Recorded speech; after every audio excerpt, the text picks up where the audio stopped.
Why do we have any sort of rules around this sort of thing at all? Why? It's to stop it before it's completed. That's the whole point. That's why intentionality matters in genocide. Okay? So that you can point to the intention and use that as a reason to stop it before it's completed. That is so crazy. Anyway, this is an insane viral military expert debunks Gaza genocide. If Israel wanted to, they could. And it wouldn't have taken them this long. I love this fucking idiotic argument. It's so stupid, dude. Sir, you've probably seen some urban combat, I'm guessing. People like us who've never been in that situation, I hear, I have my own views on it and having sort of read and listened and whatever, but ultimately I've never been there. People talk about what's happening in Gaza and they say, it's genocide, it's this, it's that. And then other people say, well, look at the civilian to combatant death ratio. Actually, this is the most humane operation in history. What do you make of all of that? I think the people that are calling it genocide are either being intentionally dishonest or don't know what the word genocide means. Yeah.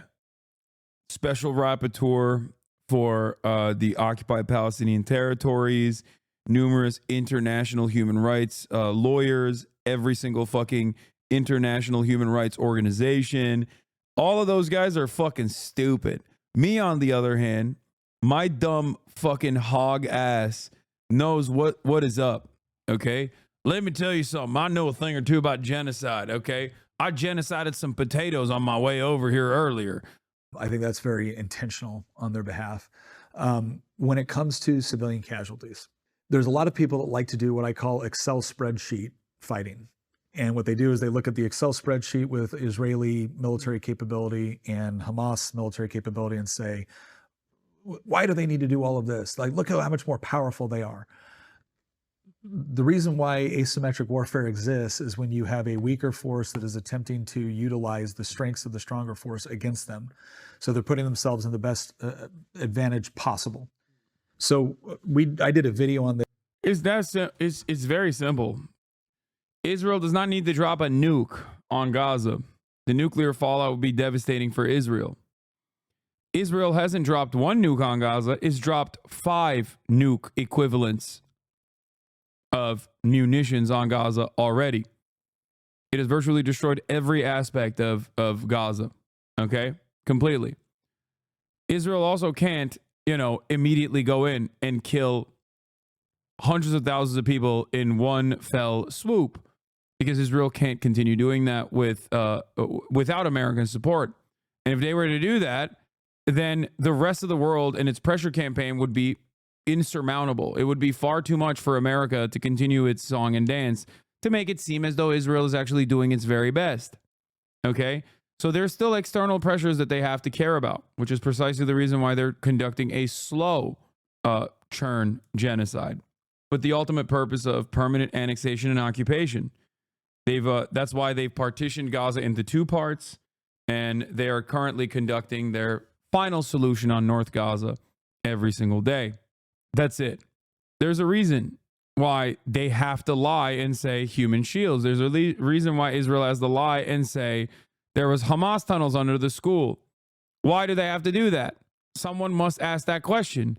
It's because they have to still, at the very least, create some plausible deniability.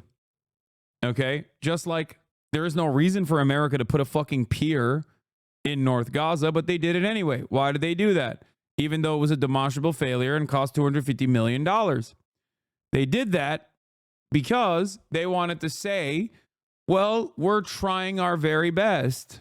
Israel is letting us create a pier so we can put humanitarian aid in the Gaza Strip. That's it. It was for PR. It was $250,000 simply for PR. Okay? It's the exact same principle as to why Joe Biden every now and then will turn around and be like, we're working tirelessly around the clock for a ceasefire, Jack, when they very clearly are not. Okay? It's to keep up appearances at a time when virtually no one actually believes that America upholds an international rule-based order. But they still have to maintain that presence, this veneer that they are following through on human rights. So, I mean, it's partially why dumbasses like this can just go on podcasts and be like, yeah, if they wanted to do genocide, they could have done so already. Okay? I'm so triggered by the truth on trigonometry. Yes, we have a Two fucking 50-year-old European dinguses still utilizing triggering as a, you know, as a term program called the Y in Minute. 2024. And we talked about what is Hamas's strategy. And one of the questions that I asked when I looked at this from a strategic standpoint is, okay, so Hamas knew when they went into Israel that they weren't going to overthrow Israel. When they took hostages, they knew that the IDF was coming for them. And yet they did both, right? So they knew they couldn't defeat the IDF militarily. And they knew getting hostages would force the IDF to come after them in a big way. So why'd they do that? And how did they know that Western academia and media would almost instantly be on their side?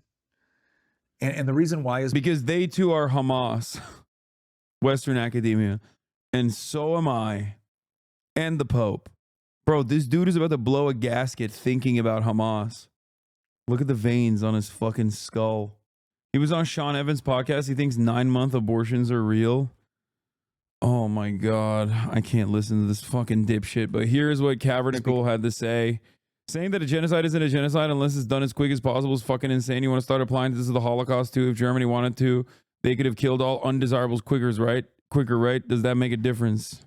Why do we have genocide statutes? Why do we have any sort of rules around this sort of thing at all? Why? It's to stop it before it's completed. That's the whole point. That's why intentionality matters in genocide. Okay?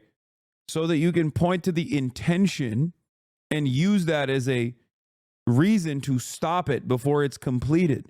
Otherwise, you're just, doing an accounting of the atrocities after the fact.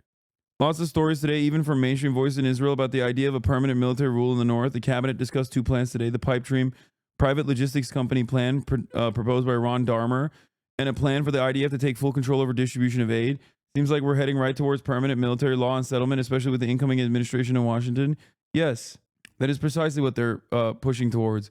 But Trump being the leader of that doesn't change the dynamic at all. Joe Biden obviously set the stage for this to happen, just like Donald Trump set the stage for October 7 to happen before Joe Biden, and Joe Biden didn't do a damn thing about it.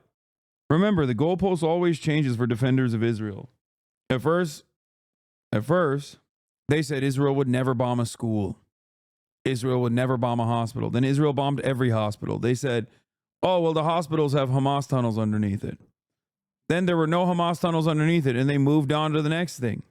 That's it. And that's only the stuff that actually, I said this a long time ago, but the only thing that Israel even tries to launch a shitty defense against is stuff that actually makes its way to the Western media. They don't even give a fuck about trying to massage. Just because you're liberal doesn't mean you can't defend Israel. What? I'm not a liberal, nor will I ever defend Israel. The Israeli government is now saying clearly to the Israeli press that its policy is permanent reoccupation of the Gaza Strip. It is doing so before Trump assumes office to take the option of retreat off the table. The region to the north of Netzarim is set for settlements. Yeah, they're already building roads directly into the former Israeli settlements in the area. I mixed up Sean Evans and Sean Ryan. Yeah, that would have been weird if that fucking grunt force dipshit was on Sean Evans and Hot Ones. God damn, dude. Holy shit.